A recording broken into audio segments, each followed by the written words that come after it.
అర్ధరాత్రి వేళ నేను మేల్కొని వాడును. మరొకసారి చదువుతా ఉన్నాను, నేను చదువుతాను, అందరూ జాగ్రత్తగా.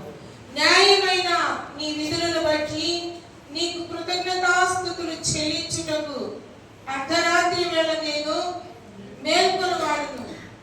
ఈ 119వ కీర్తన బైబిల్ గ్రంథంలో అధ్యాయాలన్నింటిలో అతి పెద్ద అధ్యాయం ఏదంటే 119వ కీర్తన. 66 పుస్తకాలలో పెద్ద పుస్తకం కూడా కీర్తనల పుస్తకం. ఈ 119వ కీర్తన అంతా కూడా 176 వచనాలు ఉంటాయి. ఇందులో 8 వచనాలు ఒక భాగంగా కనబడుతుంది. మొత్తం 22 భాగాలు అలా ఉంటాయి. మొత్తం వచనాలు దీనిలో 176 వచనాలు ఇందులో మనకు కనబడతాయి. ఇక 119వ కీర్తన మొత్తం కూడా ఏం తెలియజేస్తా ఉందంటే వాక్యము, దాని విశిష్టత, వాక్యము మానవుని జీవితంలో, మన జీవితంలో ఎలాగ పనిచేస్తుంది, కీర్తనకారుడు ఏమి అనుభవించాడు, వాక్యం గురించి మాట్లాడుతూ ఉంది 119వ కీర్తన అంతా కూడా. ఈరోజు మనం చదివిన ఇక వచనము 62వ వచనం చదివాం. న్యాయమైన నీ విధులను బట్టి ఈ కీర్తనకారుడు ఈ కీర్తన రాసింది చాలా వరకు దావీదు అని చెప్తారు. ఎవరైనా కానివ్వండి, దావీదు కీర్తనకారుడు, దావీదు దేవునికి కృతజ్ఞతాస్తుతులు చెల్లిస్తూ ఉన్నాడు. ఏ విషయాన్ని బట్టి దేవునికి కృతజ్ఞతాస్తుతులు చెల్లిస్తున్నాడంటే మనమందరం కూడా ఏ విషయాల్లో దేవునికి కృతజ్ఞతలు చెల్లిస్తాం చెప్పండి?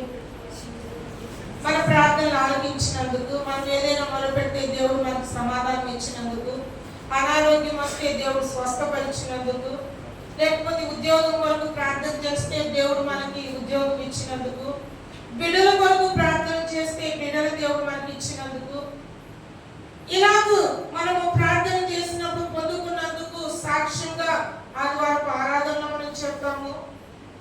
అలాగే మన ప్రార్థనలో కూడా అనుదినము దేవుడు మనకి ఇస్తున్న రోజు అయితే అనుదినము ప్రతి దినము కూడా దేవుడు మనకి ఇస్తున్న ఆయుష్ను బట్టి, ఆరోగ్యాన్ని బట్టి, ఆహారాన్ని బట్టి, బిడ్డల క్షేమాన్ని బట్టి, మన పరిపాలనను బట్టి, రాకపోకలను బట్టి, వీటన్నిటిని బట్టి దేవునికి కృతజ్ఞతాస్తుతులు చెల్లించ బద్దులమైనాము. దేవునికి స్తోత్రాలు చెల్లిద్దాం.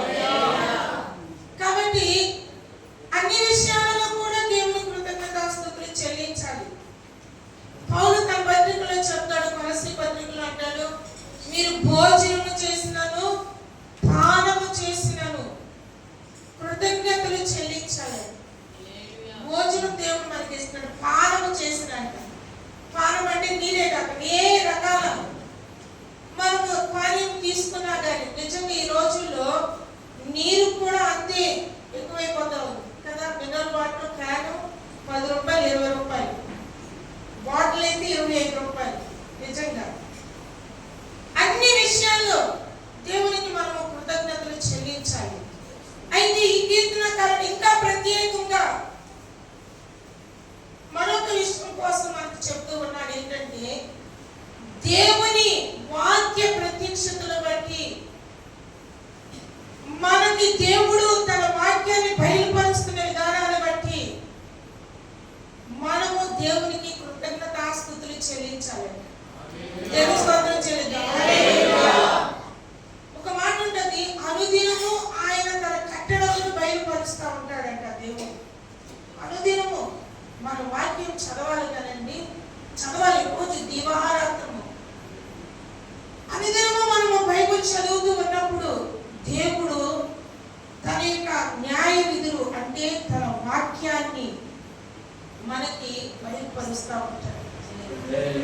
కాబట్టి ఆ వాక్యాన్ని బట్టి మనము దేవునికి కృతజ్ఞతాస్తుతులు చెల్లించాలి. నిజంగా ఇలాంటి సాక్ష్యాలు మనకు కనబడు కదా, చెప్పండి. ఇలాంటి అరుదుగా కనబడింది. ఫలానా సమయంలో దేవుడు తన వాక్కు ద్వారా నన్ను బలపరిచాడు, ఆ వాక్యము నన్ను నిలబెట్టింది. దావీదు ఈ కీర్తనలో చాలా చోట్ల చెప్తా ఉంటాడు, నీ వాక్యము నా శ్రమలో, ఒక మాట ఉంటుంది చూద్దాం ఒక్కసారి. ఇక్కడే ఉంది చూడండి, 92 119వ కీర్తన శాస్త్రంలో నీ ధర్మశాస్త్రము నాకు సంతోషమీయని ఎడల నా శ్రమయందు నేను నశించేందును. చూడండి, మన శ్రమలో మన కష్టంలో నీ వాక్యమే నాకు సంతోషం ఇవ్వకపోతే, నీ వాక్యమే నాతో మాట్లాడకపోతే, నీ వాక్యమే నాకు ధైర్యం ఇవ్వకపోతే నేను ఎప్పుడో నశించిపోయి ఉండేవాడిని. చూడండి, దేవుని వాక్యం మనల్ని ఎంతగా బలపరుస్తూ ఎంతగా నడిపిస్తున్న విధానం బట్టి ఎంతో మనం ఆహారం తీసుకుంటున్నాం. చూడండి, ప్రతి ఆదివారం దేవుని సన్నిధికి వస్తున్నాం. దేవుని దాసులు ఎంత చక్కగా సిద్ధపడి తన వాక్యాన్ని అందిస్తూ ఉన్నారు.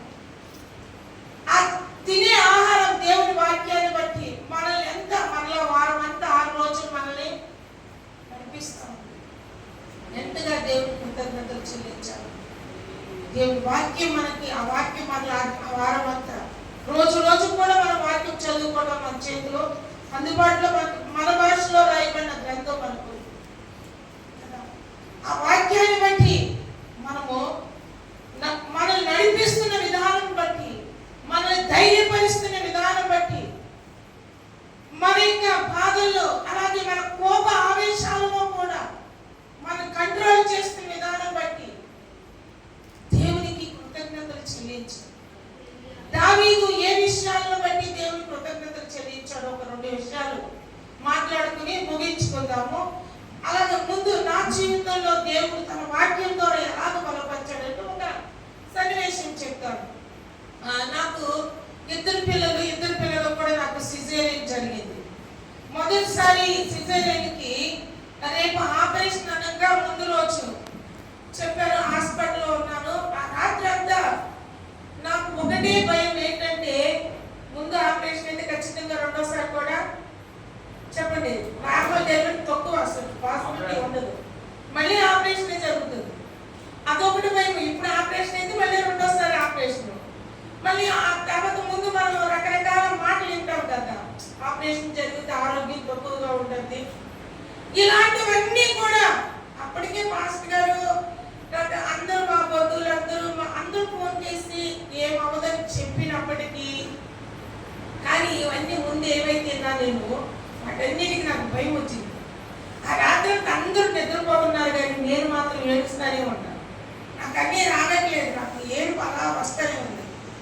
తెల్లవారు మరుసటి రోజు కూడా ఆపరేషన్ థియేటర్కి వెళ్ళే ముందు కూడా ఆ నర్సు ఎంత చెప్పినా కానీ నాకు ఆగట్లేదు, నాకు ఏడుపు వచ్చేస్తా ఉంది. ఇంకా ఆపరేషన్ థియేటర్ అక్కడ, తర్వాత ఇక్కడ తీసుకెళ్తా ఉన్నారు. నన్ను తీసుకెళ్తాంటే నేను ఒక స్వరం విన్నాను, భౌతికమైన ఈ శరీరం కొరకు ఎందుకు మనం బాధపడతామని. ఈ భౌతికమైనది మరొకసారి ఇది మట్టిలోకి వెళ్ళిపోయే దానికే నువ్వు ఎందుకు బాధపడతావు. దేవుడు ఆ మాట నాకు వినిపించినప్పుడు వెంటనే నన్ను నేను కంట్రోల్ చేసుకున్నాను, ఏడుపు అయిపోయింది. దేవుని స్తోత్రాలు చెల్లిద్దాం. చూడండి, కాబట్టి ఇక దావీదు తన జీవితంలో జరిగిన ఏ ఘట్టాన్ని బట్టి చాలా దావీదు ఎక్కువగా కృతజ్ఞతలు చెల్లించిన వ్యక్తిగా కనపడతాడు మన బైబిల్ చదివితే. ఒక విషయాన్ని మీకు చెప్తాను, చూడండి. సమూయేలు గ్రంథంలోకి పోతాం. 2వ సమూయేలు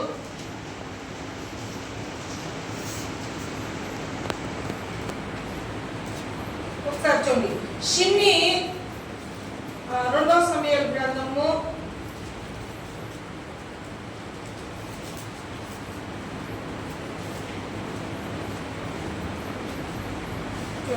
16వ అధ్యాయము 10వ వచనం చదువుతా ఉన్నాం. అందుకు రాజు సెరియా కుమారులారా, మీకును నాకును ఏమి పొందు, వానిని శపింపనీయుడు. దావీదుని శపింపమని యెహోవా వానికి సెలవీయగా, నీవు ఇలాగ ఎందుకు చేయించున్నావు అని ఆక్షేపణ చేయగలవాడు ఎవడని చెప్పి అభిషేకంతో తన సేవకులందరితో పలికినది ఏమనగా, నా కడుపును పుట్టిన నా కుమారుడే నా ప్రాణం తీయచుచుండగా ఈ బెన్యామీనుడు ఈ ప్రకారము చేయటి ఏమి ఆశ్చర్యము. వాని చోరికి మానుడి, యెహోవా వానికి సెలవిచ్చినాడు గనుక వానిని శపింపనీయుడి. యెహోవా నా శ్రమను లక్ష్యపెట్టునేమో, వాడి పలికిన శాపములకు బదులుగా యెహోవా నాకు మేలు చేయనేమో. రాజైన దావీదు అబ్షలోము నుండి పారిపోతూ ఉన్నప్పుడు బెన్యామీను గోత్రానికి చెందిన వాడు ఈ షిమి ఏమని దోషం చేస్తా ఉన్నాడంటే, సౌలుని చంపిన వాడా, నరహంతకుడా అని దూషిస్తూ మాట్లాడుతున్నాడు. నీకు ఈ రోజు ఈ గతి రావడము మంచిదే అని చెప్తా ఉన్నాడు. నువ్వు ఆ రోజు అలా చేసావని. కానీ సౌలు దావీదు ఎప్పుడు కూడా అనవసరంగా ఏం మాట్లాడలేదు.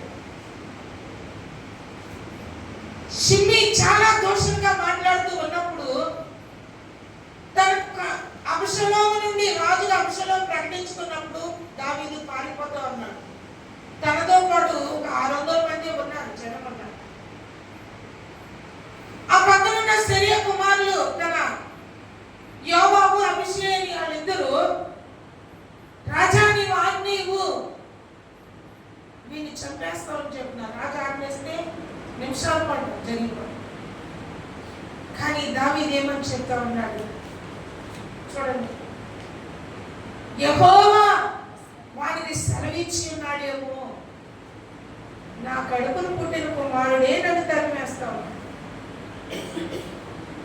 ఈ రోజు పలుకబడిన ఈ దూషణ మాటలు, ఈ శాప మాటలు యెహోవా నాకు మేలుగా చేయనేమో, దీవెనగా మార్చనేమో.